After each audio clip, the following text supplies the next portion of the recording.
ladies and gentlemen, welcome back to another episode. This is the Sports Cave. Happy Monday, everybody. Your co-host, Robbie, and here is my co-host, Zach Roden. We are here. What's up, motherfuckers? Let's fucking go. We're now into the Sweet 16 NCAA March Madness. The madness surely has begun. And Zach, no one's bracket survived at least until day 3. No, I mean, just how it goes every single year, March Madness. By the 5th game of the fucking tournament, I'd say probably 95% of people's brackets were done. Just upsets left, right, and center. The biggest one early on would have been Kentucky going down again, back-to-back years, Robbie. Big upsets starting off this tournament. But it's been exciting basketball, man. It's been exciting basketball. Our UConn Huskies are looking fantastic. Hell yeah. Teams that have had some trouble getting over the jump in the past, like Purdue, are kind of rewriting themselves a little in the history here a little bit, Robbie. They're that Purdue team actually looks pretty good to me this year, Robbie. They're doing good. They do look pretty good to me this year. But like you said, we are down to 16 teams. First couple rounds have been quite electric. Hello, Isaiah. Hey, look at that picture he's got on there. Wow. I know. Wow. Swole. Ow! Going through the list here too, Robbie, in the Sweet 16, we do have one team that is an 11 seed. So we got one double digit that is still remaining here in this tournament. There hasn't really been, like, I guess, that sort of Cinderella story team. But maybe, I guess, NC State could be that team at 11. But it could be, but they also did defeat North Carolina and Duke and win their conference championship. But they took down North Carolina and Duke and got into the NCAA tournament, but Seton Hall takes down Marquette and UConn, but they don't get in. Make it make sense. But Zachary, March Madness, it's time to recap. And before we do, I need a cold beer. Ching Pow. Well, I am just finishing up my little energy booster of the evening here, just to really solidify a good episode for you folks. Are you shitting me? Energy. We just want to take this moment to salute you, the greatest fans in the world. 1.5 years, Mark. I fucking love you, dude. Well, now Mark, we can set down the energy drink for, and we can crack open a nice Busch Light. Cheers to everyone. Monday evening. Monday. By the way, folks, just for you guys listening, you will not get to see my pretty face next Monday, unfortunately. I will be hitting the hot streets of Miami for a bachelor party, and I got to tell you, we love you too, Marky, by the way, brother. Love you too. I got to tell you, I just don't think it would be any I'd be any condition to pop on the Sports Cave. A lot of hookers. Well, let's not get to that extent, but there's gonna be a lot of alcohol, that's for sure. So stay on that side of my state, Bob. Don't you worry, bud. I'm gonna track your ass down. I'm gonna come and egg and TP your house. Condo. Egg and TP your condo. All right. Robbie, do some recap for me here, sir. Recap most of these games. We got to be off by 8 o'clock. We got a fantasy baseball draft for one of Zach's buddies' league, so we got to try to keep it as short as we can. There's a lot of college basketball to break down. North Carolina convincingly took down Wagner. It wasn't even close. They destroyed them in the first game that they had. Let's talk about Arizona Long Beach State. I had the audacity to say that Arizona was going to end up losing this game, and I'll tell you what, Zach, when you watch that first half, Long Beach State was moving the ball fantastic. They had a good thing going. They were able to keep up with Arizona's high scoring. And then in the second half, it was a bunch of ISO basketball, a lot of terrible shots. And from there, I was like, well, my prediction went completely out the window. I mean, the first half, they looked good. The second half, Long Beach State really shit the bed. And now they're back over there as Arizona continues to move on to the next round. Iowa State handled South Dakota State, no problem. Tennessee dismantled St. Peter's, who once was a great story years ago. Not now. Your good friends over at Akron, Ohio. They didn't do well against Creighton. No. They did not. What did you describe them as last week? Would you like to refresh our memory? I can't even remember, to be honest with you. Pretty sure you called them ghetto or gangster. Oh, well, yeah, they're definitely from the ghetto, baby. I hate you. Excuse me. Illinois takes care of Morehead State convincingly, no problem. And here we go. Let's get into it. The big upset, as Zach alluded to earlier, car lover, welcome, sir. How are you? Madam, sir, madam. Wonderful. Welcome. Hello. Welcome to the chat. Welcome, my man. So, lady. Yeah, exactly. Yeah, that same boat. We don't know. Zach, I've been saying this prior to you being on the show. I've been saying this for absolute eternity. Ever since this guy took the job in Kentucky. And for those of you who don't know, if you didn't see my TikTok or my Instagram, whatever it was on, I'm going to say it again. John Calipari is the most overrated NCAA coach in history. He is the greatest recruiter in college basketball history, no doubt about it. But I don't care if you get the most talent to the NBA. I don't care if you make it to as many Final Fours as you do. If you're not winning the dance, if you're not winning the national championship, then I don't give a shit. You haven't won a national championship since Anthony Davis was on the team. And there's a video out there of Anthony Davis stepping up in the locker room saying, listen, guys, during the national championship halftime, I'm not making my shots. I'll play defense. You guys score. Isn't it the coach's job to make those decisions? And if you really watch the game, Zach, every time the whistle blew and something happened, Cal's like frozen. He didn't know what to do. This is back-to-back years for him too, where that team should be moving on a lot farther than the first fucking round. That's for sure. How hard was it to game plan for what looks like to be their best player for Oakland, Jack Golke, when I think he had a total of I'm not procrastinating, 8 shots for 2 and over 300 from 3, and you're letting him shoot threes out the fucking window. Yeah, it's what the guy was. 10 for 20. I mean, it's still pretty impressive. The guy with that receding hairline and all, just splashing it right in their faces. Well, Carl Lover, we appreciate you joining in there, brother, and we hope you enjoy the talk. I mean, we don't have too much car talk, unfortunately, but maybe you'll become a fan of a new sport here. You know, I could break down NASCAR, but F1. Zach, I'm pretty sure you're the F1 wizard. No, God, I fucking watched 35 minutes of F1 my entire life. But no, plus I don't think that they're. I think that's a different type of car loving they're doing. You know what I'm saying? Potentially. Like the drifting, the rally. Has Father Time passed John Calipari? No, not Father Time. NIL is what made John Calipari fall to shit. It's the same thing that potentially could happen to Nick Saban, Jay Wright. That's why all these prolific coaches are leaving. They're saying, "Oh, well, coaching's not." Well, you can't tell me that for years these guys weren't finding a way to pay off these athletes to come to their universities. Well, there's obviously always that sort of speculation, but I think you are right. The NIL is going to be the downfall of the massive programs such as the Alabamas, the Kentuckys, the Dukes, and all that. There's going to be so much more money to be thrown around. You're not going to want to have a team recruit 6 or 7 of the best recruits, because then if you're going there, well, hey, I'm not going to get really my big slice of the cake here. If you go to a school where I'm the big guy, I'm the big dog, there's a lot more money to be made for you there. So I think that's going to make it might make it a lot more even, a lot more exciting too for guys like me and Robbie to be watching it. So I'm not too mad with it at all. I'm just keeping your face up there after what Isaiah just said. I look high as shit right now too. Let me tell you, what did Isaiah say? Isaiah, who's really the ugly one? Who's really the ugly one? Look at your fucking profile picture right there, huh? I like the profile picture, Isaiah. That's someone else. You took it off of Google because you won't show your face because you're fucking hideous. Okay, let's get back to the sports here, Robert. Jesus Christ. What did I do to deserve Just that? fucking get back to the sports. The sports podcast. I deserve that. All right. So I didn't load up Twitter. Fuck.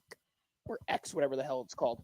I'm so sick and tired of the whining and crying and I'm ready to just move on. Blah, blah. John Calipari and Bill Self both had some post-game conferences that won't go unnoticed, but I'm gonna see if I can find John Calipari's first because he just sounded like a whining bitch. Yo. Woo. I don't like this new thing that they did over here. Oh, is this it? What the hell? If you get a little fucking update, they throw a little wrench to the plan sometimes. X. Bunch of cacksuckers, I tell ya. Yeah, I'm on X, but I can't find the correct video term here. Zach, this is now 5 games for Kentucky in the NCAA, and they're 1-4 in their last 5 games in the NCAA. Yeah, not what people would expect with a school with such rich history as Kentucky. But like I said, Robbie, I think we're going to see a lot more schools of this Kentucky stature that are going to have similar downfalls. It might take a few more years, but I think it'll be a way more even playing field within the next 5 to 10 years, and not even just NCAA basketball, NCAA football, NCAA sports.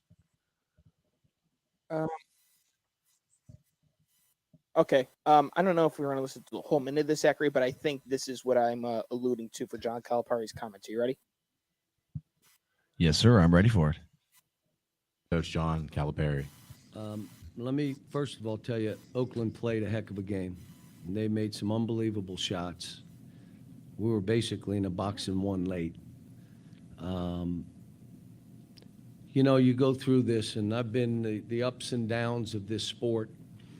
But this one, I'm really hurting for them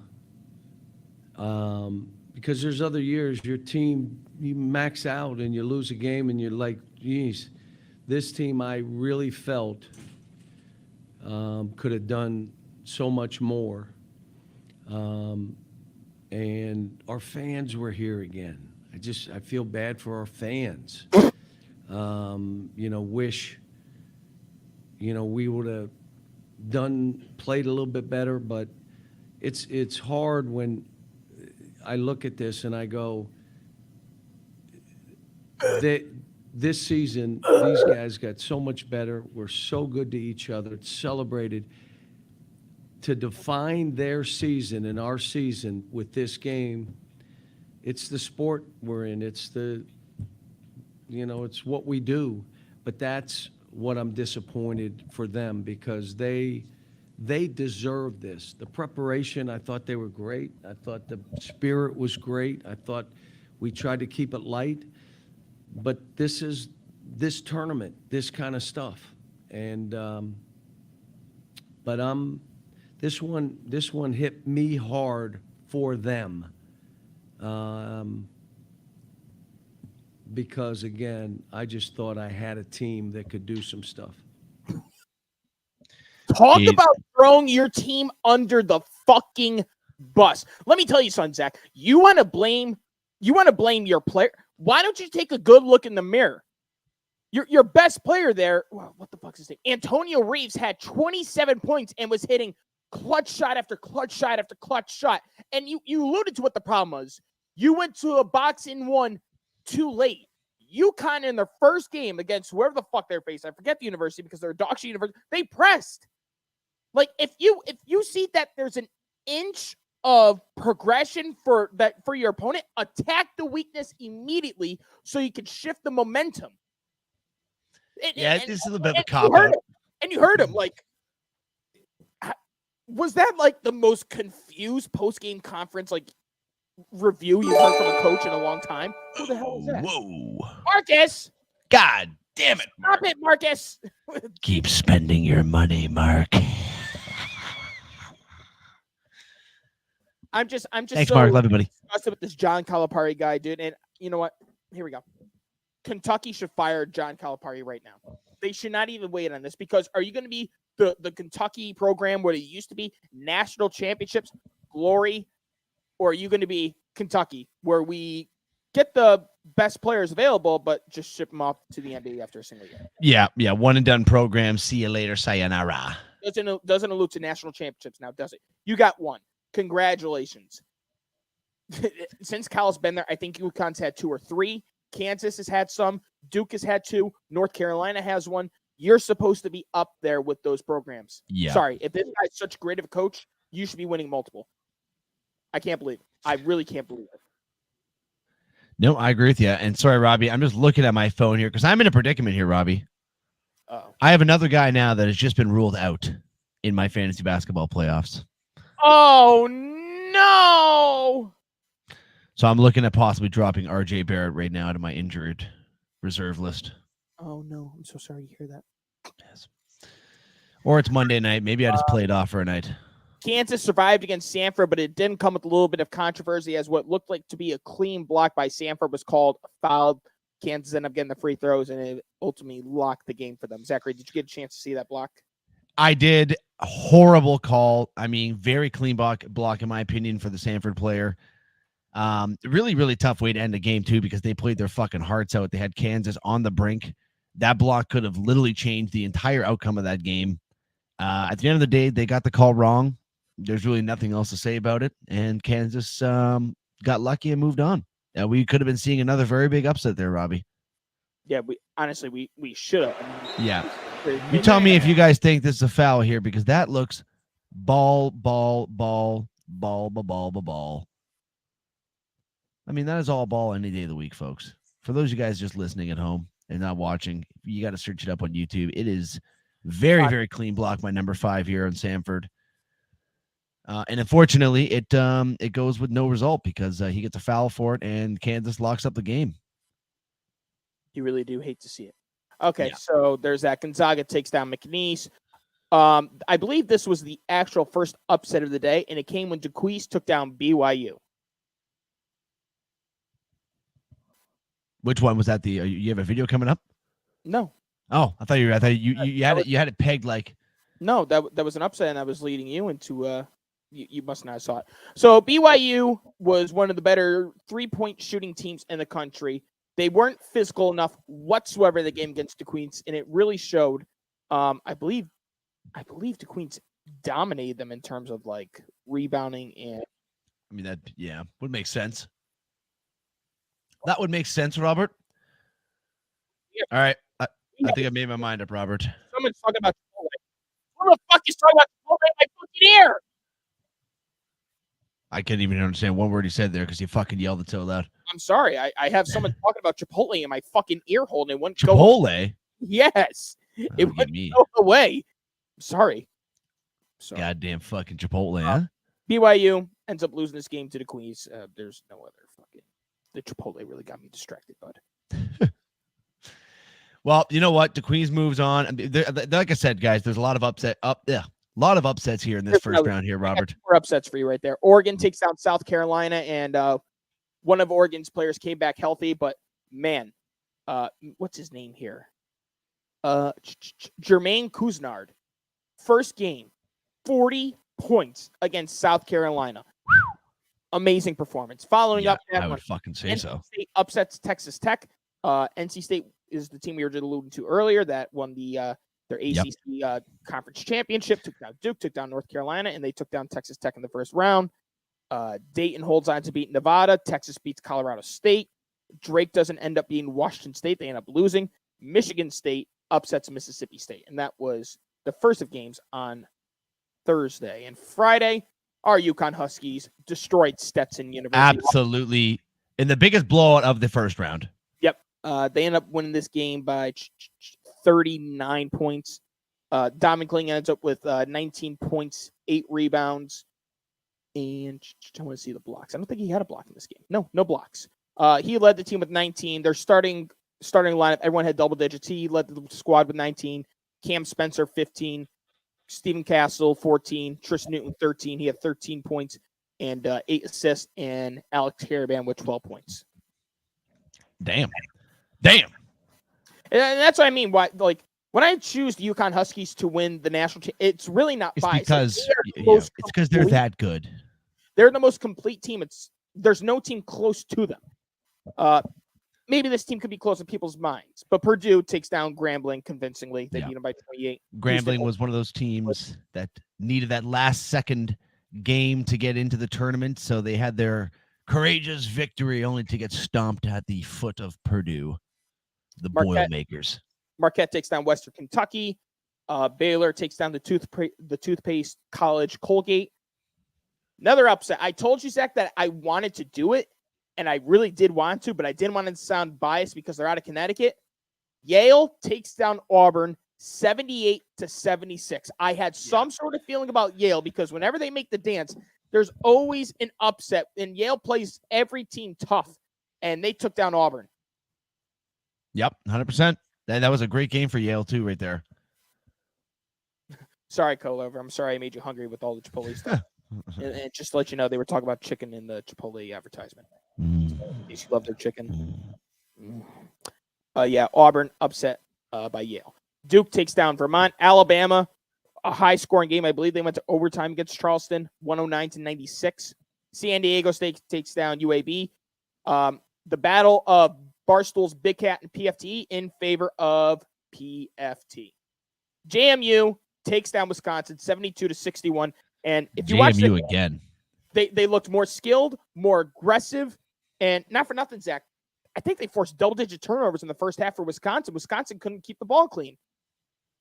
Yeah. This was a team that did this last year too, wasn't it, James Madison? I don't think so. Or was it not last year? Am I thinking of football this year where they were a good football team, maybe? They Okay. they were great at That's what football this year. They're great at basketball this year. The program, the school, It's making a lot of strides.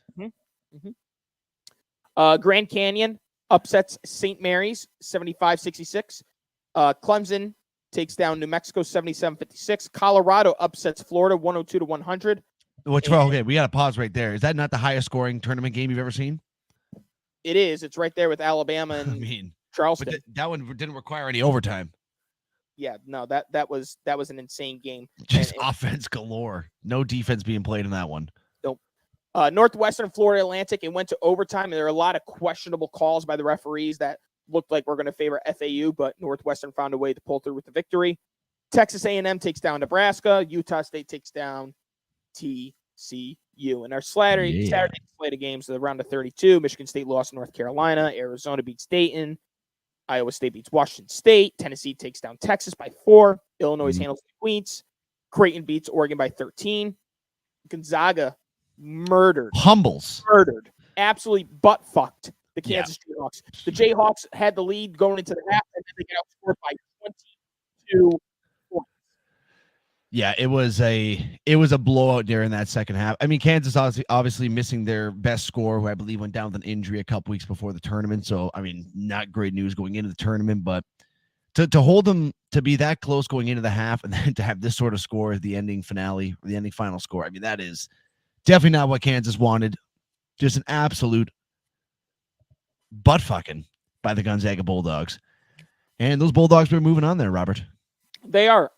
Head coach Bill Self of the Kansas Jayhawks, who just received the contract of, I think he has a lifetime contract. Him and John Calipari both, I believe, the only coaches in college with lifetime contracts. What do you have to say about your defeat? Is it something you already feel like I got to start thinking about next season, or you got to absorb this for a little while? Well, I think for the last month, I've been thinking about next season, to be honest. Not in the moments during the game, but obviously we played. We had 8 guys on scholarship, and we played. I mean, that were healthy there late, and injuries are part of the game, so that's not an excuse. But we could have done a much better job as a staff, putting more guys out there that we could play, and so that's something that I've thought about for a long time.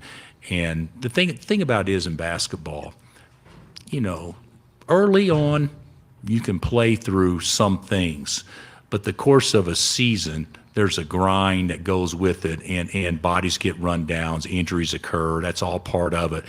And when you don't have as much firepower, or as that maybe you've had in past years, it certainly showed this year.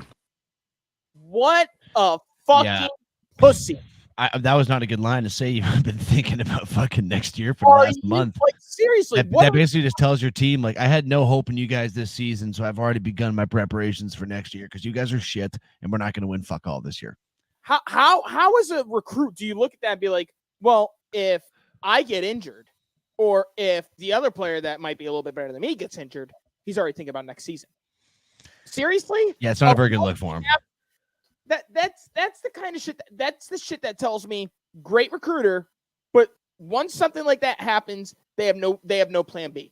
You're supposed to. The one thing I love about Dan Hurley now is late on into the season for UConn before they head into the Big East tournament, Johnson was getting a lot of reps over Donovan Clingan against Clingan got in foul trouble. He's been dealing with the lingering foot injury all year. You saw Diarra in there a little more than Cam Spencer in case Cam Spencer isn't on his A game.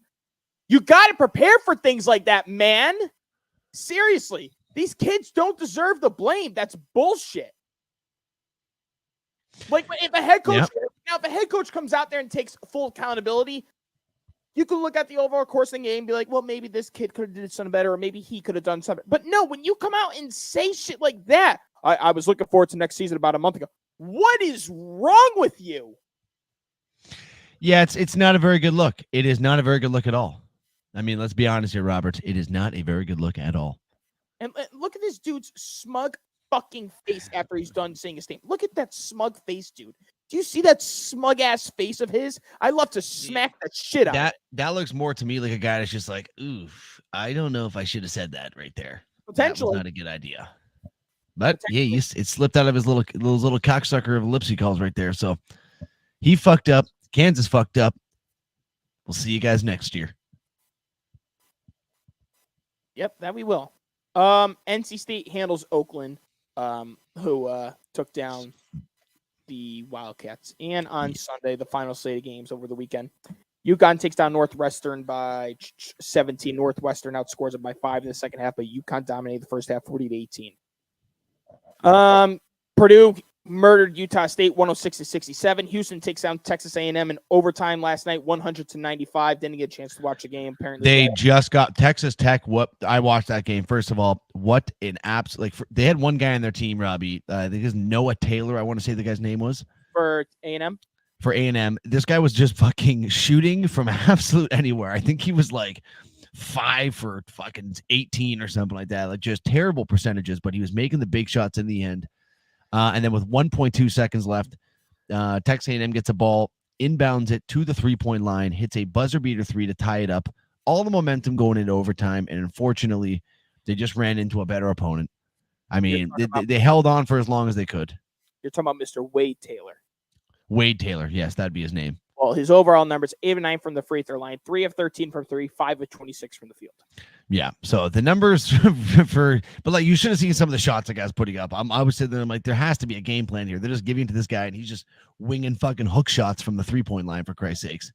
Like I said, I don't think Houston's going to make it that far in the tournament. I know I had them getting upset in the first round, but I really don't believe in this club. Number one, they're dealing with a lot of injuries, and number two, when Kansas was at their best, but prior to their injuries and prior to their head coach gave up on them, they destroyed Houston. So I'm not a big believer in Houston. I think maybe in the Elite 8, maybe the Sweet 16, but I don't think they make it to the Final Four. Well, they will be coming into a tougher matchup next week, or I guess this weekend, or next matchup, which we will be going over very shortly. Marquette survived against Colorado. It seemed a lot of times that Marquette would get up 5. Colorado had the answers and get it nearly tied up. Colorado led for like a minute and a half of the game. Marquette led for the rest of the way, but it didn't come easy. It came with very good game. What a great game that was, back and forth, and to keep my parlay alive. Clemson, I have them going to the Elite 8, and that has a lot to do with our friend who's not in the chat today, but was in there actively last week, Mr. Alex Gardner, who was telling me he had high hopes on them, and I could see why. They take down the Baylor Bearcats? Bears. Yeah. Baylor Bears. The Bearcats? I forgot what the fuck their name was. 72-64.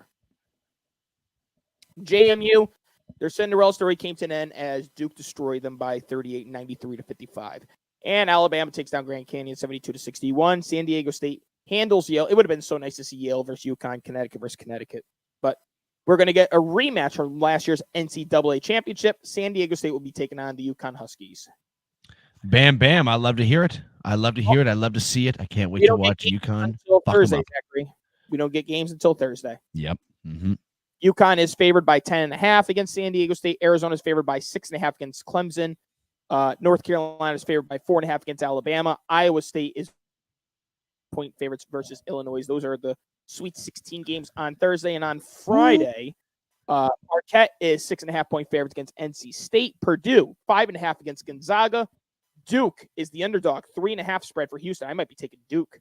And Tennessee's favored by 2.5. Couple things I want to note here, Zachary. Number one, the Big East, every team is still remaining between Creighton, Marquette, and UConn.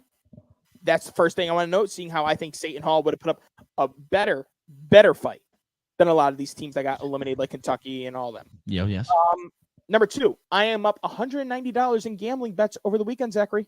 Well, there you go, sir. All in UConn, or you just dibbling dabbling all over the place? Well, the problem with Connecticut is we're not allowed to bet on UConn. We're not allowed to bet on Yale. We're not allowed to bet on Quinnipiac. That is so fucking stupid. Yep. That is so stupid. It is stupid. It is. Stupid. Yeah, there's really that's actually ridiculous. So who the hell you betting on then? You just fucking throwing it on random games? I'll tell you all my bets right now. I did a parlay yesterday that hit for a little bit of chicken. Who the fuck did you just call it chicken? I did. What are you from the 1940s? Who calls it chicken? What's wrong with calling it chicken?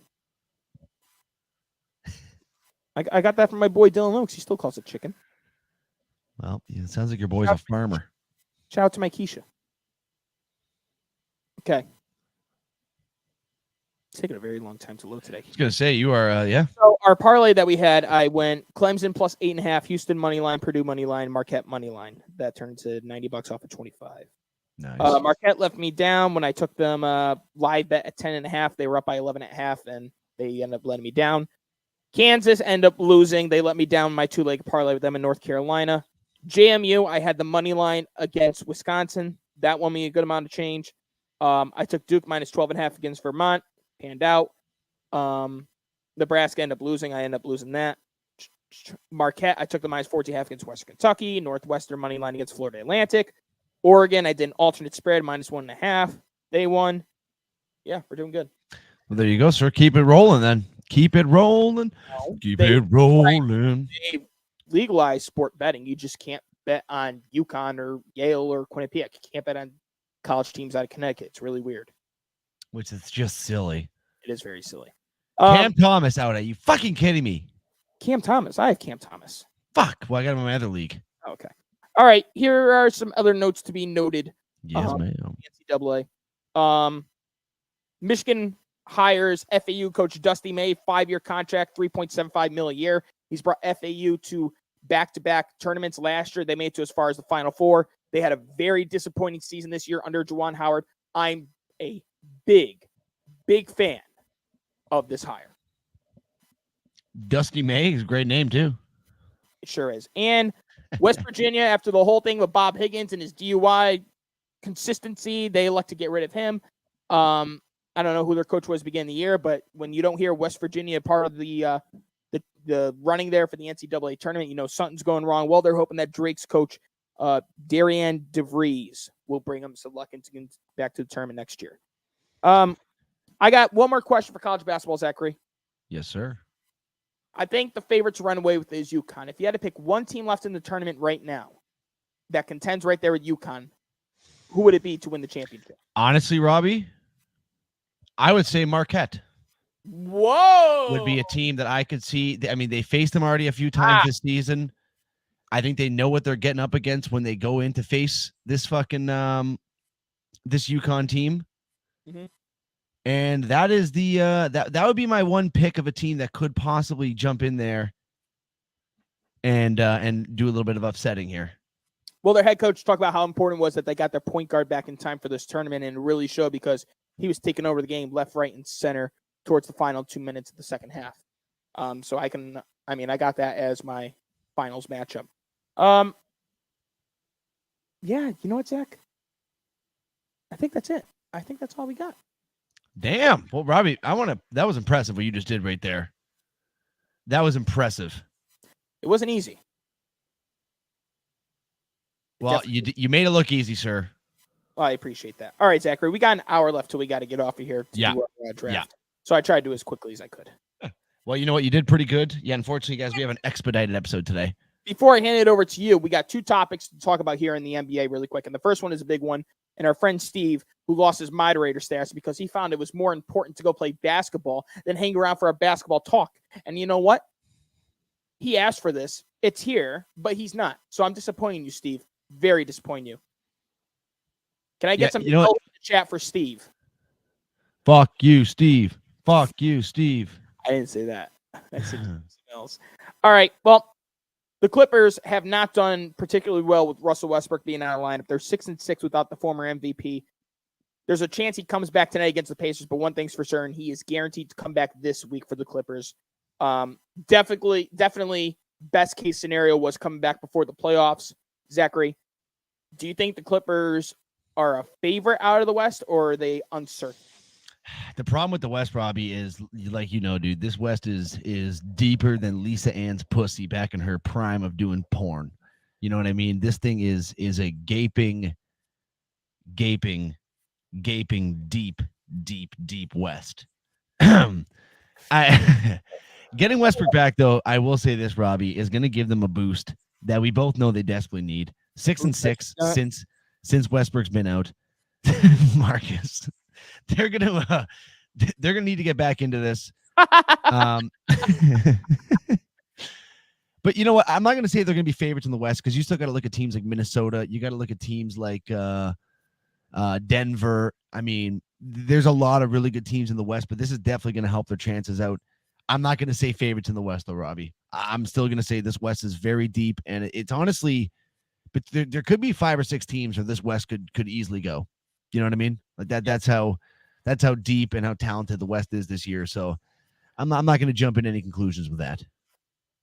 No, I won't neither. I mean, especially when you have James Harden on your team, who is a career loser, essentially, in the postseason, but you do have one of the biggest winners, and when he really steps up his game in the postseason, that's Kawhi Leonard. So if he could counteract that, anything is possible.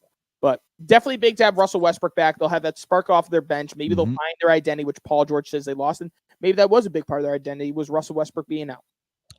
Yeah, you might be right about that, sir. You might be right about that. All right, last thing to talk about, Zachary. I don't know if anybody saw this coming. They were off to a good start during the season. They really fell off, and now they've won 8 games in a row. The Houston Rockets are now only a game out of the 10th spot in the Western Conference, and they will be replacing Zachary. Could you guess who the team is? Golden State Warriors. The Golden State Warriors. The Golden State Warriors sit at 36-34. The Rockets are even at 535-35. Do you think they'll pass the Warriors in this game, Zachary? You know what? I honestly hope they do. I think that'd be kind of exciting to see. But, you know, I'm kind of done seeing fucking Steph Curry in the playoffs. I'm a big LeBron guy. I'm done seeing LeBron. I want to see the new wave of guys come through. I want to make some new rivalries, some new matchups, what we're going to see in this league for the next 10 years to come. And I hope the Rockets overtake those shitty Warriors this year. What's with that fucking look on your face? I almost said it. Are you fucking stupid? You're tired of seeing Steph Curry and LeBron James? Yeah, I want new rivalries to come forth here. Are you a fucking moron? No, we've seen it for the last 10 years. All right. I want new rivalries. Dylan Brooks, Fred VanVleet, and Jalen Green over Steph Curry, LeBron James, Anthony Davis. Are you? I'd rather see Freddie V. Yeah. Stupid? Of course you would, because you're fucking stupid. Yeah, you are fucking stupid, you fucking moron. What kind of a statement is that? I'd rather see the Houston Rockets. First of all, you dumb fuck. You asked for my opinion. I give you my opinion. You go, are you fucking stupid? And I have the opportunity to tell you that you're a fucking moron. Your opinion. And I think you are ugly. What? Yeah, you look like shit. Yeah. Big bitch. Clearly my answer was wrong, guys. All right. Now I upset Robbie because I called him fucking ugly. Because someone had to say something. Okay. Somebody had to bring it up. This had to be me. But I think it would be kind of cool. I guess maybe what I should have said, Robbie, I think it'd be kind of cool to see the Rockets make the playoffs after what we thought was going to happen this season. Look at you now, for Christ's sakes. All right, Robbie, you're not fucking ugly. Jesus. I said, Bob, you're ugly, Bob. I don't know what you're saying in the comments over here, Bob. You are ugly, Bob. Robbie, you're not ugly, okay? I was just joking. Now let's get happy over here. Robbie, we only have 50 minutes left in this fucking episode. I'm sorry, my ugly is fucking taking it away from the show. Here, fucking handsome, sexy stud who bangs guilt. You know what? No, fuck you. I am ugly and I am proud. I am ugly and I am proud. Is that what you want? We're never getting through this episode. We're never doing it. I'm never getting laid again because I'm ugly. Well, obviously, yes, if you look on paper, it'd be more fun to watch Steph Curry and LeBron James in the playoffs. But I just think for the beginning of the season, no one thought the Rockets were going to do this. And if they made the playoffs, it'd be kind of a cool story.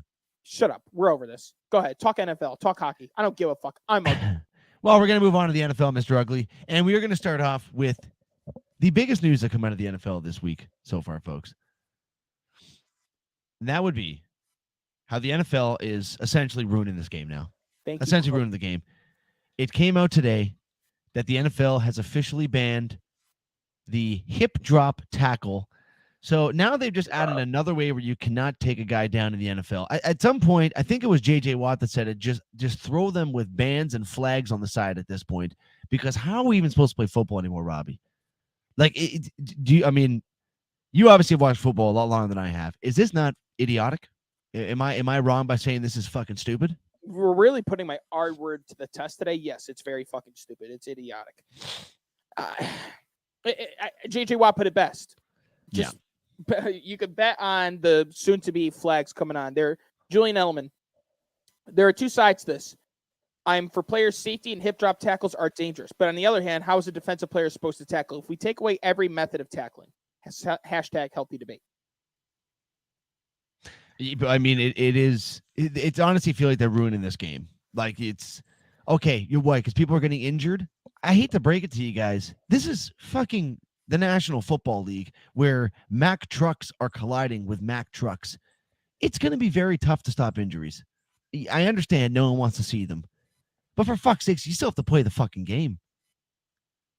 You know, it started with the helmet-to-helmet stuff, which everybody was on board for, because there's no reason for you to lean with the crown of your helmet, fucking helmet-to-helmet somebody. That's pretty fucking stupid. But yeah, which obviously makes sense. I mean, I can see why they outrule that. You have the hip drop tackle. You can't land flat on the quarterback when you sack them. I mean, they're really gonna make people drive away from the sport. They say, oh, it's not, it won't happen. It could eventually happen. 100%, because it's you to continue to do what you do.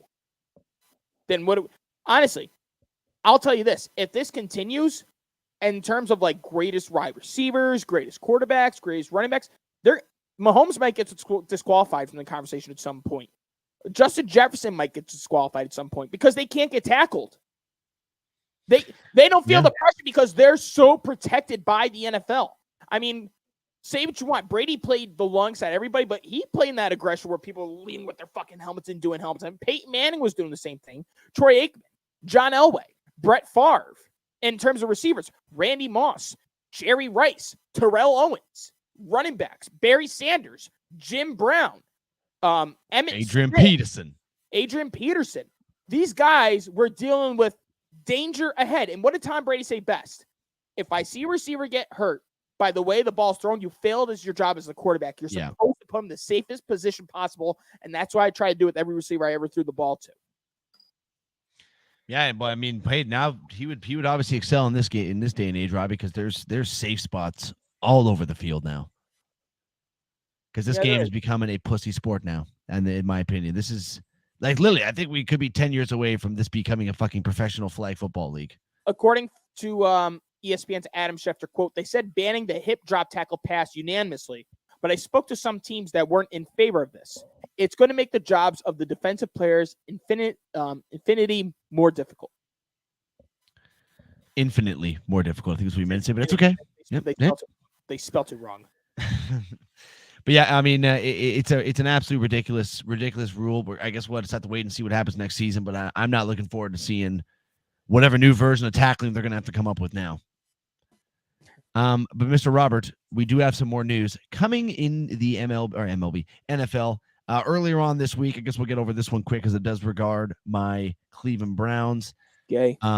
Newly required wide receiver. I don't know if we talked about this last episode. Acquired.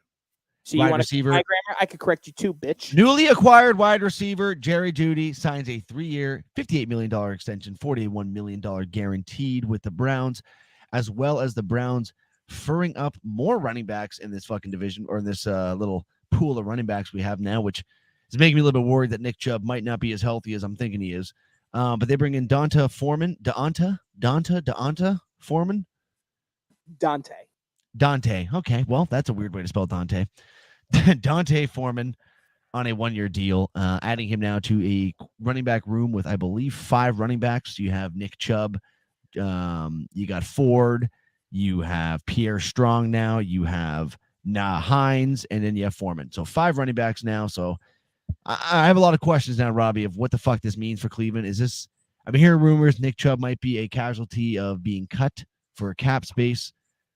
I don't know. Every running back that we signed is making me believe more and more that possibly could happen.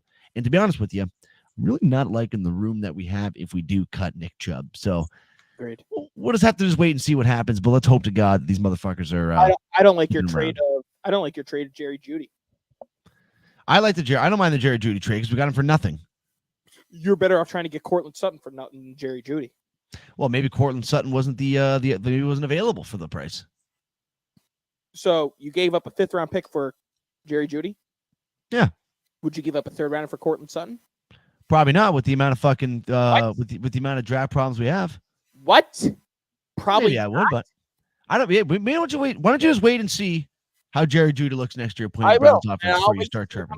How many times he drops the football? Well, then wait and see, motherfucker. You're in a negative mood today. Go fuck yourself. I'm not in a negative mood. Have you watched the tape of this guy? He's got fucking brick hands. He hasn't played with the silky master Deshaun Watson yet. Yeah, he hasn't played with the. All right, we're moving on here, Robert. I'm you doing are fucking off the rails. I'm doing good. No, you're not. You're What do off you the mean I'm fucking not? rails. Do you want me to say it? I'll fucking say it. This ugly loser will say it. The New York Jets bring in wide receiver Mike Williams, recently cut from the Chargers on a 1-year deal worth up to $15 million. Can I tell people why I'm a little on edge today?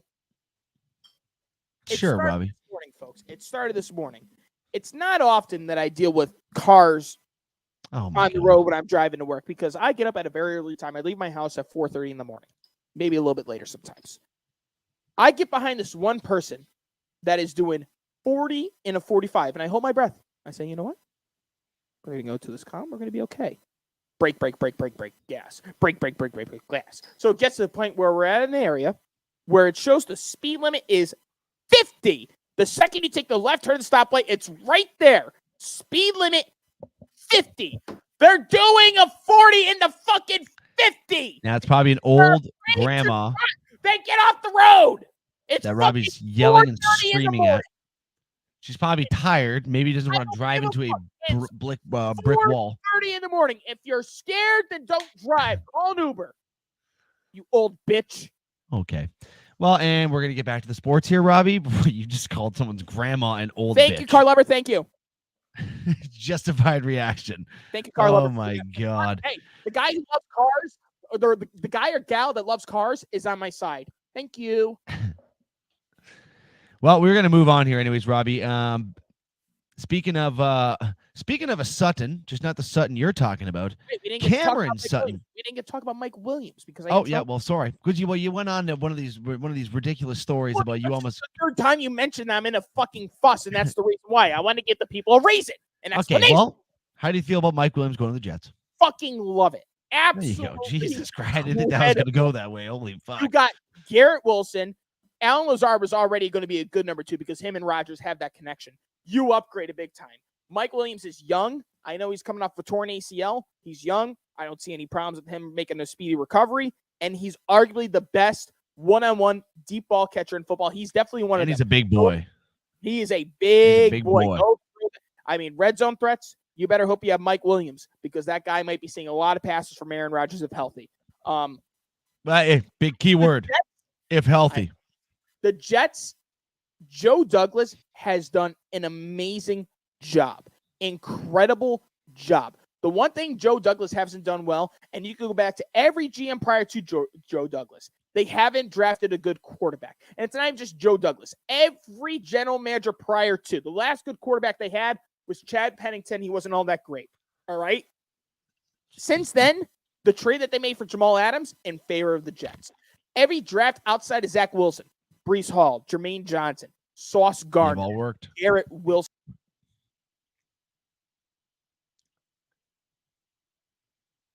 I think Robbie just got. Oh, okay. I was like, I don't know. I was just sitting. I was like, I don't know what happened either. And I lost all the comments. Motherfucker. There you go. Well, Jesus Christ. You should have heard me. I was like, no. I decided, I was like, what the fuck? Okay, well, here we go. Time to shine. Fuck. All right, it's your time to shine. Go. Well, I do agree with you, Robbie. I think Mike Williams is a nice addition for this New York Jets team. Again, if this Jets team could stay healthy next year, we could be looking at a team to make some splash here. So we'll have to wait and see. But Robbie, we were talking about Sutton earlier. Speaking of a Sutton, not Cortland Sutton, we were talking about a Cameron Sutton here. Detroit Lions released Cameron Sutton after domestic violence abuse allegations. Or I think he had a warrant out for his arrest actually for it. Came up, and I guess he's been evading the police for the last 2 weeks. Yep. So they just decided, yeah, we're going to cut ties with you. Chat, if you can hear us, if anybody in the chat can hear us, please put some in the comments so I'll make sure they can hear us. Here, let me turn my TV up here. No, you can hear us. We're good. Okay. Perfect. Make a car over.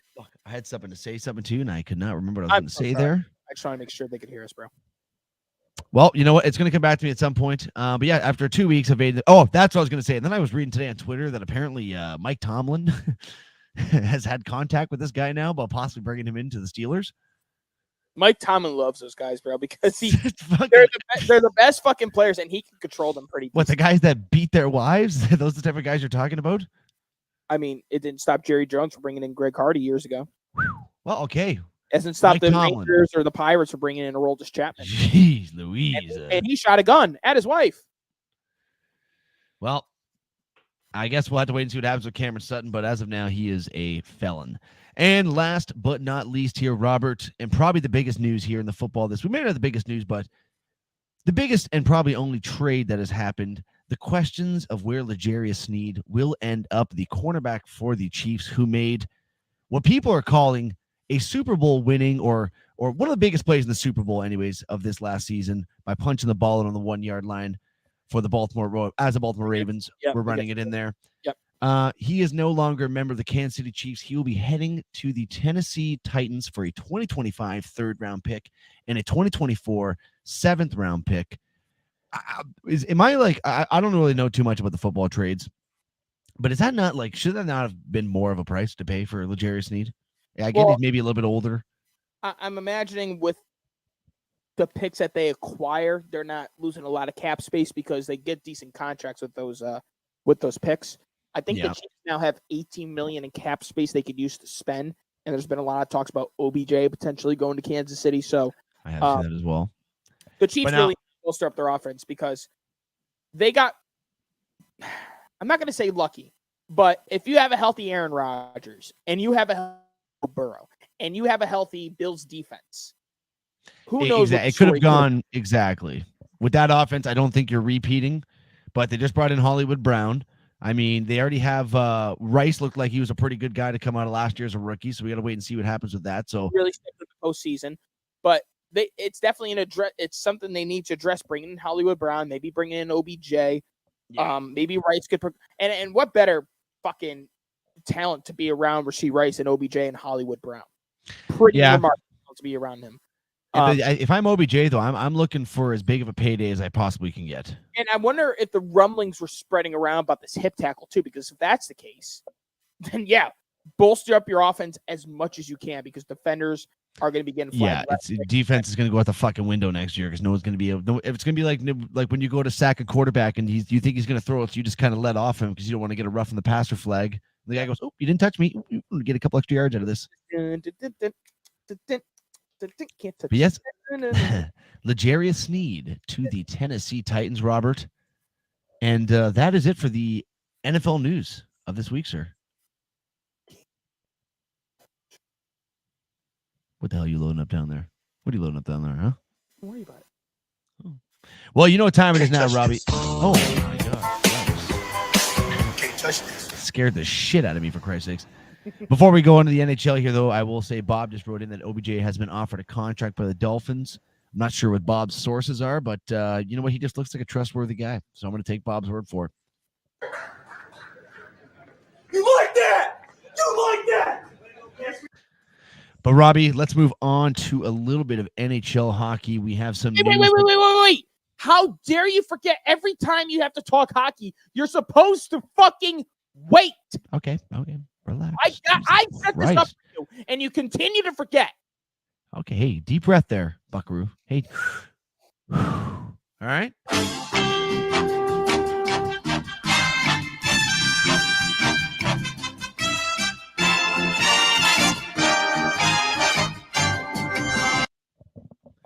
All right. Now let's make sure Robbie's okay right now, folks. He's having an aneurysm on today's episode. He looks just fine to me. We got some hockey news here, folks. We got some hockey news here. Starting off with some goal scoring and some point getting. We would be remiss if we didn't start off with talking about Mr. Alexander Ovechkin, the great 8 out of Washington. Nice chug there, Robert. That was impressive. Alexander Ovechkin, when he started off his career, I don't think there was one player, one person, one animal, anything on earth that thought anyone was ever going to come close to touching one of Wayne Gretzky's records, not alone, or nonetheless his goal scoring record, which was, I think he's at 890 something, I believe, for Wayne Gretzky. I don't have the exact number, which I probably should because that's a good podcast. But Alexander Ovechkin, Robbie, after this past weekend, is now less than 50 goals away from from beating Wayne Gretzky, surpassing his goal record of, I believe, 893. Am I right on that number? 1 second. Loading up right 893 or 892, I believe. Career goals? Yeah. 848. No, that's Ovechkin. Go to what Wayne Gretzky has. I think I could be wrong. Gotcha. Gretzky stats, hockey reference. 894. 894 Wayne Gretzky has. So Alexander Ovechkin now sits 848, 47 away, 47 goals away from surpassing Wayne Gretzky's goal scoring record. Absolutely incredible. Obviously, will not get it done this season. In my opinion, the way that he's been scoring this year, I don't even know if he's really going to get it done next season either. He's had a very low goal scoring season this year per his standards. It is Alexander Ovechkin, so he could fucking erupt for 50 goals next year at 38 years old. I mean, that he is the type of guy that could do it. But he's on a tear right now, Robbie. He's got 8 goals in his last 5 games now. And the Washington Capitals have been slowly but surely marching up this division here, Robbie. They now have overtaken that last wild card spot and are now a playoff team. Have they surpassed the Red Wings the Islanders have been surpassed. The Red Wings have been surpassed by them. So they now sit in that last wild card spot with about 10 to 12 games left. It's going to be very interesting to see how this fucking finishes off. But Alexander Ovechkin will be less than 50 goals away. I mean, it is now coming to fruition where, like, holy shit, we actually might be able to see this guy surpass Wayne fucking Gretzky. So very, very impressive stuff. You have anything to say about Ovi there, Robert, before I move on? I mean, definitely one of the greatest of all time. I mean, he's the greatest goal scorer of all time. As of now, in my personal, and this obviously, you're a biased Leaf fan. If Auston Matthews keeps going at this pace now, Auston Matthews will be the greatest goal scorer of all time. I mean, he's about 30 goals ahead of Ovechkin at this time of his career. So obviously, like, longevity is going to come into play. There's a lot that comes into play with that, but if it stays this way, that's my bold prediction. Such a fucking loser. You're such a homer. That's not even being a homer. If you look at the actual statistics, he's about 30 goals ahead. Ovechkin and him are at the same amount of games played during this time of their career. Matthews is about 30 goals ahead. So statistically, he's on pace. And at one point, A-Rod was the fastest 500 career home runs, and he's not. That's right. That's exactly. I don't know if you have like a cock in your ear or something. You can't hear very well. That's exactly why I said longevity has to play into it. But I said if he keeps going at this pace, he will be the greatest goal scorer, which is literally statistically true. Well, I'll take the cock out of my ear and I'll put it in your mouth so you could shut the fuck up. How does that sound? Huh. I thought we were not talking about moms here. Hey! I didn't mention your mother. Don't mention mine, you son of a bitch. Oh, I'm not going to bring that whore in here. Don't worry. Just kidding. That was too far. I'm sorry. That was too far. You're muted. You're fucking gone. What a piece of shit. Did you hear what that motherfucker said? You will apologize. No, I'm not going to apologize because you've been fucking starting it all fucking episode, all right? And I say one thing to you, and you know what? I will say sorry because that was too far. But you know what? You need to fucking settle down here is what you need to do. You need to fucking settle down because you're getting a little too antsy, a little too rowdy, okay? I have the solution. So you brought a mom in here? I'll bring a mom in next time, pal, okay? I never brought your mother into this. You started it. Really? What did you say just before I said that? I don't think I said anything about your mother. Yes, you did, you fucking idiot. Why don't you rewatch it? I think I called you a whore. Thank you, Marcus. Jesus Christ. Like, I'm trying to fucking do an episode here. I got this guy crying every second. Holy shit. Here, I'll put you on the hockey screen too. Well, Christ. Fucking be You on can camera. pop I don't in wanna be on too. camera. I don't want to be on camera. My God. Zach Hyman hits 50 goals for the first time in his career. And also became the third oldest player to hit 50 goals for the first time in his career. Just now behind Joey Mullen, 32, and Johnny Busick, 35 years old. 31 years old to get 50 goals is impressive. I did see a video today, however, where I think 34 out of his 50 goals were tip-ins and little deflections in front for McDavid. Shout out to whoever dropped him in our fantasy hockey league. You're the real MVP. So somebody dropped Zach Hyman. That's how I got. That. Oh, we got the draft. Wait, I did just they well, say no. the draft eight? No. I said it was 8. I said it was 8. Oh, maybe he has a 45. You can get it. Yeah, 45 minute before. Where I am have I? the last pick. God damn it! I'm 9th. This is bullshit. Why? That's actually not bad though. If you think about it, 9 is not bad and 10 is not bad because we get the back-to-back. Baseball's a deeper pool anyway, so we're not in terrible spots. I'm in a terrible spot. I'm fucking last. Well, last isn't where you want to be. Oh shit! I think that's the second draft. I'm last. God damn it. Well, anyways, we'll get back to this here quick because we only have another half an hour to go through. But yeah, Zach Hyman, congratulations. 50 goals for you, sir. 50 goals. Moving on quickly here. I don't know if you saw, Robbie, in the news for the Philadelphia Flyers. John Tortorella up to his old tricks again. About a month and a half ago, they named Sean Couturier the captain of the Philadelphia Flyers, and now he's been scratched back-to-back games last week. Yeah, I believe he's making his way back into the lineup, but honestly, I don't know if he's going to be making it in there. Bob's 5th. Hey, you fucking bastard, Bob. Who are you taking if he's there? Good question, Bob. Good question. Are you asking me or Bob? Him. He has a 5th Oh, pick. You're fucking okay. 9th.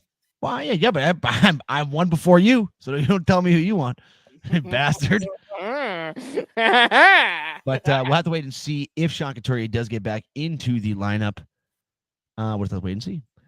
Also, more news about the Toronto Maple Leafs here. Ilya Samsonov went down with an injury against the Edmonton Oilers there. Was it the Oilers? Yes, it was the Oilers he got injured against. Reports of saying that Keefe has said that he is going to be okay, but I haven't really seen any reports come out that are confirming that. So we'll just have to take Keefe's word for it. But I would say that they're going to be a little cautious with him going into the playoffs within the next couple of weeks. I'm going to say we're probably going to see a lot more Joseph Wall, maybe some more Martin Jones. Robbie's got his finger up. We must have some sort of news. I'm predicting something right now, and you're not going to like it. Oh, here we go. The Leafs are getting eliminated in the first round. And I think so. It'll be the end of Sheldon Keefe. Kyle Dubas' boy will be out the door.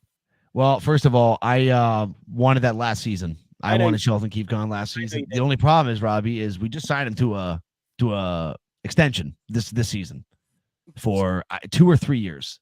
If they get a first round exit, you don't see that happening. I see it happening. A first round exit. The only I can agree with you on that, but the only thing I can say no is because we're like this year, especially more so than other years, our 2 opponents that we have a possibility of facing in the first round as one of the top teams in the league are a team that is fighting for first place in the league and a team that's fighting for second place in the league. Like, yeah, but who's the better player? How am I trying to word this? Austin Matthews is better than their best players, correct? Would you say Austin Matthews has the better assets offensively than both the Bruins and the Panthers, if we're really going to think about it? I would say so, yeah. Right. So you should be dominating your well, but it's not just one player though. It's all overall. I mean, like the Florida Panthers and the Boston Bruins, those are built teams. Like, well, not so much Boston really anymore. All around. Sorry, Blue.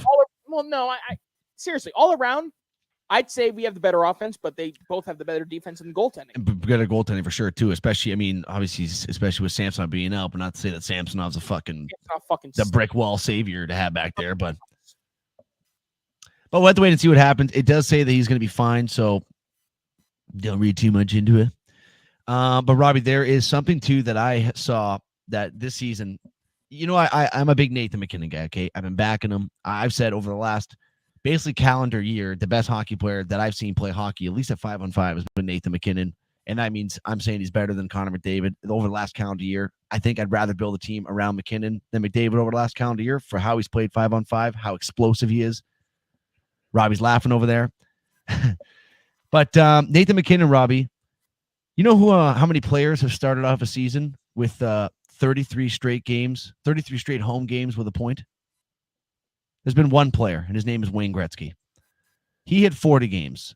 Nathan McKinnon, 33 straight home games here to start off this season with a point. He is literally, every time the guy gets the puck, he's one of the most electric players to watch play hockey. Obviously, skill. I mean, really, if you're choosing between McDavid and McKinnon, you're getting a very good player in the latter of that. But I'm just saying, over the last calendar year, I think McKinnon has really solidified himself as the best, or if not the second best player in the league. And I don't think there's even an argument about that anymore. You disgust me. You disgust me. Why?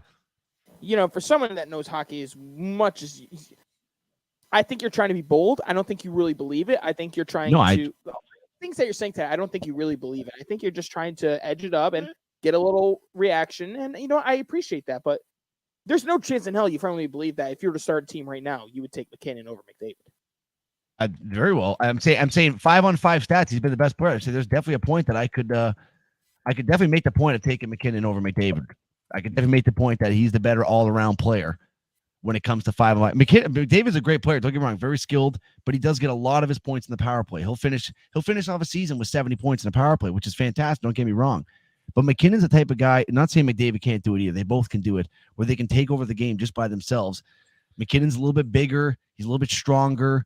McDavid has more skill, faster. I don't know. I'm just saying it's a lot closer than I think you think, especially with that face you're making when I was saying it.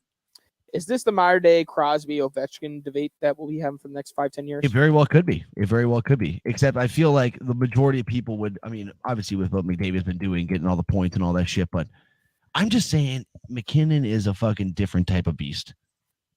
All right, I'm trying to find some stats here. Top 5 player in hockey, but I'm taking Connor McDavid 10 times out of 10 over Nathan McKinnon, dude. 5-on-5, 1-on-1, 5v4, whatever. I don't give a shit. I'm taking Connor McDavid all day. How do I get the 5-on-5 points here, you bitch? You know, exactly. Let's be honest. From the second we first started today, you were the hostile one. You're the one that has me on edge. I don't think that's literally it at all. Yeah, it is. Well, Robbie, we can move on to some MLB, sir, because that is it for the NHL. Oh, sorry, real quick. Sorry. Tom Wilson, that piece of shit scumbag, gets a 6-game suspension for one-hand, like basically pistol whip slashing our Toronto Maple Leaf Noah Gregor in the mouth on, I believe it was Saturday night's game. So fuck you, Tom Wilson. Enjoy your 6-game suspension when Washington needs you the most, you dumb idiot. And then we can move on to MLB, Robbie. Wow. Wow. Who's it saying I can get here? Ooh, okay, I got a couple guys on my... Oh, man. I'm taking some Yankees to piss you off, Robbie. Sorry, I was just reading through something about a potential trade for the Yankees, and it really didn't catch my mind at all because it's pretty dog shit.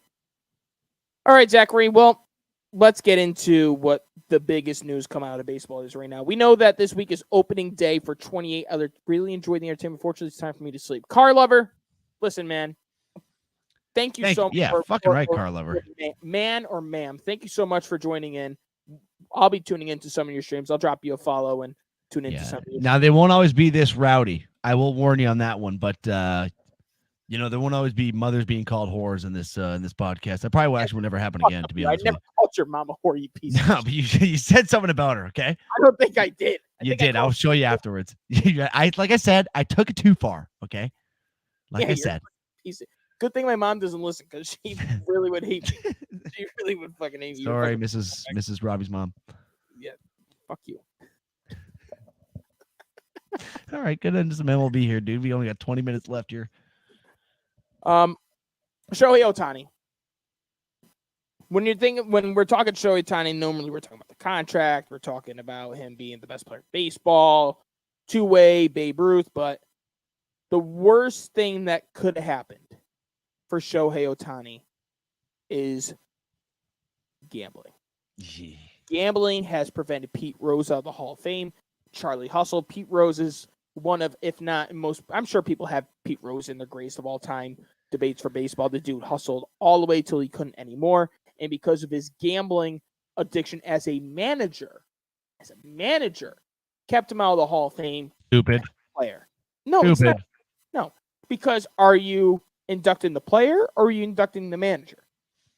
No, that's why I think it's stupid that he's not in the Hall of Fame. I'm gonna say it. We're gonna go. No, you're good. You're good. Do not fucking. We made it the full episode. I know. We're gonna go a month. I say till May, and we'll continue without saying that R word. All right. That R word is like our racist word. We will not say that word. Okay, Robert. You see, this is the line that you were crossing last week. You feel a little bit awkward. You feel a little bit awkward.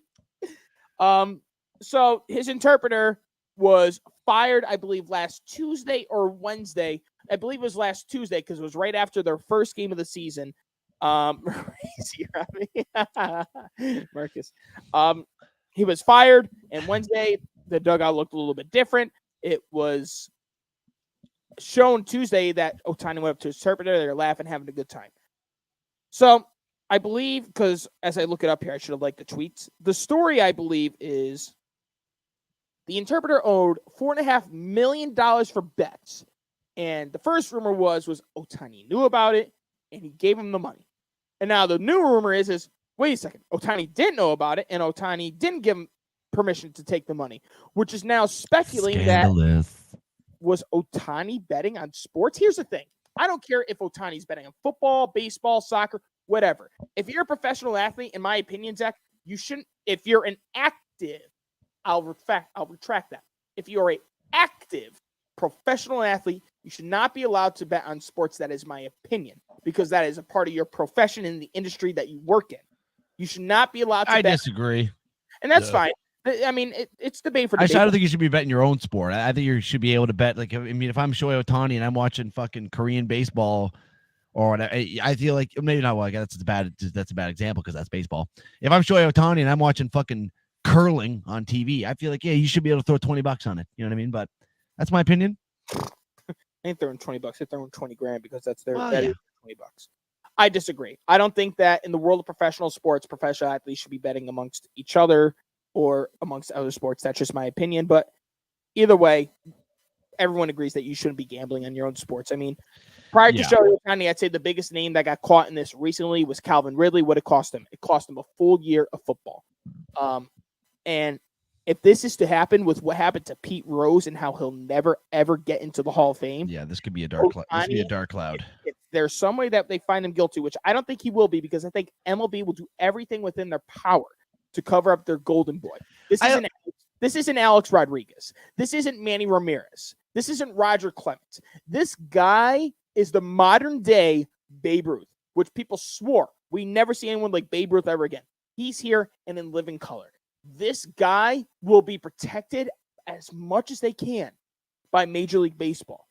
I believe that the United States government is involved, and if he is to be found guilty, there's going to be a lot of problems. Ohtani says, I have multiple quotes I got to go through here. Quote, I do want to make it clear that I never bet on sports or have willfully sent money to the bookmaker. I'm just beyond shocked. It's hard to verbalize how I'm feeling at this point. Quote, I never bet on baseball or any other sports or never have asked anyone to do it on my behalf. I think there was one more quote that I got to find here. Is that how he sounded when he said it? No, he probably said it in Japanese. Oh, can you give us an interpretation of that? No. Okay. Because I'm not smart enough. Yeah, so that's essentially it. And there's a video of someone with Pete Rose. He goes, Pete, what would you do in the situation? He goes, I should have had a translator. Yeah, Jesus Christ. Yeah, but that I mean, it's a lot of shocking news that's been coming out. Like I said, I don't think Shohei Ohtani's dumb enough to do something like that, but it's happened before to these athletes. They think they can get away with it. They think they can sweep it under the rug. So we'll just have to wait and see what happens. But I'm kind of with Robbie. I don't think it's going to happen. Nothing's going to happen to this guy, I don't think. Ironically enough, the second Ohtani had his media, someone from the Toronto Raptors, one of your centers, not Jakob Poeltl, has been released because he was gambling. Oh, lovely. He's doing a full investigation on it. Wasn't Kelly Olynyk, obviously. The Dodgers, they better hope this doesn't happen, because this will be the second athlete that will be like bar banded by baseball. Ohtani, and who's the other one, Zachary? The second, sorry, you say injury? No. They'll be like forbidden to ever go back to Major League Baseball again. Ohtani and who? You're asking me who? Trevor Bauer. Oh yeah, poor Trevor Bauer. Yeah. Did you see what his? Did you see what he tweeted when? Was that Domingo Germain? What the hell's the guy named the ex-Yankee that beat his wife or something like? Yeah, when he got signed, he just wrote LOL. Yeah, that's a topic I also have here. So that's what's going on with Ohtani right now. I'm sure we'll have more details by next week. Trevor Bauer pitched for the Mexican team that the New York Yankees were facing off against yesterday. He went 3 scoreless innings. Is it me or is Rob Manfred preventing Trevor Bauer from ever coming back to Major League Baseball? Obviously, I mean, the guy looks like he's got the skill to still make a roster here. I mean, we're talking about a guy. He won a Cy Young when he was in the league, didn't he? With the Reds, yes. Yeah. So I feel bad for him because he's just kind of the casualty of this fucking shitty. I don't want to say shitty Me Too movement because I mean it obviously did bring a lot of good, but in certain aspects like this, it also brought a lot of shit as well. Mm-hmm. So I hope at one point he gets another chance to play. He should. Well, I don't think it's going to happen though. I think it would have happened if it was going to happen. Contract from anybody just to get back. Like if the A's are like, we'll give you 1 year, $900,000. I'm sure he'd be like, okay, because I'm sure he just wants to showcase his shit. Exactly. Yeah. Money from the Dodgers when the whole thing happened, so it's not like he needs the money desperately. Yeah, he has the money. Another quote from Ohtani here. His translator. Ipepe, Ipepe. I don't fucking know what the guy. He pees.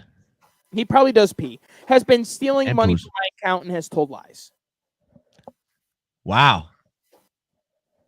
So that is okay, right out of the horse's mouth. Now we have an actual accusation. They went from best friends to now it looks like enemies. Well, I mean, that'll happen when you steal $4.5 million from people. And it also just goes to show you can't ever trust anybody in your inner circle like that. Like, hey, you know the comedian Dane Cook? Yes. He had his brother was his money guy's accountant for like 10 years, and he stole like millions and millions and millions of dollars from his own fucking brother. So there's pieces of shit out there all over the place. So I mean, I hope for Shohei's for his legacy and his name, I hope nothing comes back to tarnish this because I mean we are definitely looking at a future Hall of Famer here if he keeps going to this rate. No shit. In the Angels media guide, his translator claimed that he graduated from UC Riverside in 2007. The school has no record of that ever happening. Are we looking at a gambling version of Jeffrey Epstein? Okay, wow. I'm not good name to bring up on the podcast. A pathological, Christ, man. A very big liar is what I'm trying to say. Okay, yeah. The guy told Brownie that he had a degree and all these other things, and he didn't. Well, he's a Jeffrey Epstein then, lied about his degree. That's what we'll start calling him. Because that's the same. I didn't know who else to bring up about why you had education. I just remember watching the documentary, and Epstein was like, "Yeah, I have this degree," and he lied. All right, this is quite the episode here today. All right, Robbie, we got 12 minutes here. What do you got for me, sister? Oh shit! I'm sorry. Oh, let me gather myself. Okay. Opening day is this Thursday. 28 teams will be playing this upcoming week as the Dodgers and Padres have already kicked off their season. I'm sure they'll probably be starting off, but every other team will be kicking off this Thursday. Zachary, on a scale of 1 to 10, be honest with me, because I'm pretty sure baseball is your least favorite. What's your excitement level at? You know what? I'm not going to lie to you, Robbie. I'm at about a 6 this year, and I say that just because I had a little big whistle behind my 6. That's what I was saying to you like last week. Like, it sounds like you have a lisp. It's a whistle. It's a whistle. But I'm at about a 6, and I'll tell you why I'm at a 6 because I'm not exactly. I don't know what to expect from my Toronto Blue Jays this year, Robbie. I'm not exactly sure what to expect. I'm gonna hope that that we at least crack into a playoff spot here, which when we get into it a little bit later. We have our playoff picks for this season, so I'm just gonna spoiler alert. I got the Blue Jays in my playoffs. Okay, obviously, Homer. Oh, we fucking did. I got excited. But anyways, but I'm at about a 6 because I'm not sure the division's very good this year. And I really not. I want to see jumps from Vlad. I want to see a more complete Bo. There's a lot I want to see this year, Robert. Okay, what the fuck are you laughing at over there so hard for? You did that to me. Like, I so excited. Yeah, I got excited. Well, Robbie, now that I've already kind of ruined it, should we just get right into that? No. Okay. No. Yes. Yes, he should. All right, division winners. Zachary, since you already fucking gave it away, why don't you start with everything? Your AL, your AL wild card, and your NL and your NL wild card. Okay. AL West. I have reluctantly the Houston Astros. Explain. I just feel like that, you know what? They're going to be a team that's going to always stick around. They still got Altuve. They still got Tucker. They brought in, who the fuck was the pitcher they brought in? Why am I blanking? They brought in, they've made some moves in this offseason. I just feel like they're still the Houston Astros, Robbie. At the end of the day, they're still the Houston Astros. Now, for my AL Central, Robbie. Can I guess? Okay, I have two teams. I haven't actually fully decided who I'm going to go with because one of them wins the division, the other one doesn't make the playoffs. Okay, so I'm going to give you 5 seconds as I'm talking to sit there, examine, think about who you want to pick, and as you say you got it, I'm going to guess that you have the Kansas City Royals. Cincinnati Reds. You fuck. Sorry, it's worth it. You fucking retard. They're in the NL, not the fucking AL. Oh, sorry. I meant to say the Cleveland Guardians. My bad. I don't know why I said Cincinnati. That's because maybe I just foreshadowed my other one. I meant to say the Cleveland Guardians, but Robbie, my apologies. The reason why I was coming down to it was because the other one that I was going to choose between, I almost picked the Detroit Tigers in the AL Central, Robbie. They got a young fuck you, Bob. Write that word in the chat. They got a young they got a young group of kids. I'm gonna go with the Cleveland Guardians. I'm gonna say the Guardians. I fucked that one up. I read it on my sheet. I fucked it. I'm just gonna say it out loud. I fucked it up. Okay. I read it on my sheet. Okay. Oh, God, I'm crying. AL Central. I have Cleveland. We only got 8 minutes left here. Okay. I got the Cleveland Guardians. For my AL East, I have the return victor, the Baltimore Orioles. And then for my playoff teams, I have the Yankees out of New York, the Toronto Blue Jays, and the reigning World Series champions, the Texas Rangers. So you have you have the AL East as the Orioles? Yes, I have the Orioles, you fucking... No, I'm sorry. Okay, I was there, laughing Robert? hysterically. I was laughing hysterically. I couldn't fucking focus. And then when you started laughing, you saw me laughing. Like, it made it worse. Yeah, I made a mistake. Can I tell you why I made it? Do you want to do your AL or do you want me to just do my NL right now too? Do everything first. Okay, well that's why I said my NL because my NL Central, he's gonna go with the fucking NL Central. I'm taking the Cincinnati Reds. Twins. Cincinnati Reds to take down that division. The NL East, I have the Atlanta Braves. The NL West, I have the Los Angeles Dodgers. I know my picks are a little bit fucking vanilla here. And then for the playoffs, more vanilla. I got the Padres, Diamondbacks, and the Phillies. You know, Dad's really trying to get your attention. I know. I'm seeing it. I'm ignoring Bob here today. Understandable. All right. In the AL West, I have the Arizona Diamondbacks. Fuck you. All right. In the AL West, I'm going with the reigning, defending, undisputed World Series champs of the world. I'm going with the Texas Rangers. Adolis Garcia is young. He's progressing. They're going to go with their young guy, Evan Carter. I think that once they get DeGrom back at full health as well as Scherzer, it's crazy that fucking Bob.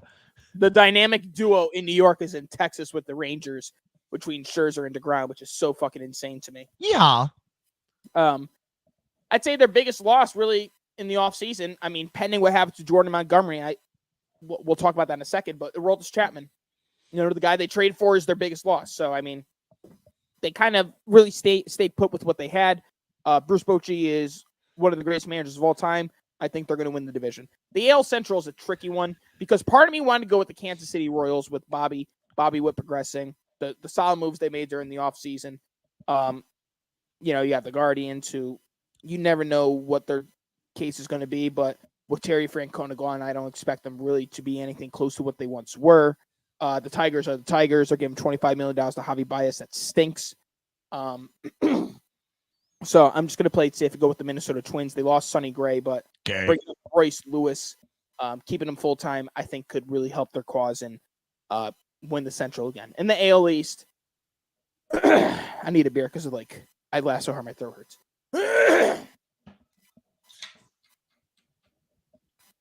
I heard that crack. That was a beautiful crack, by the way. The AL East, I'm going with the New York Yankees. I think we all saw this coming. They just had a really good offseason. They had a tremendous offseason. The worst thing possible could have happened with Garrett Cole.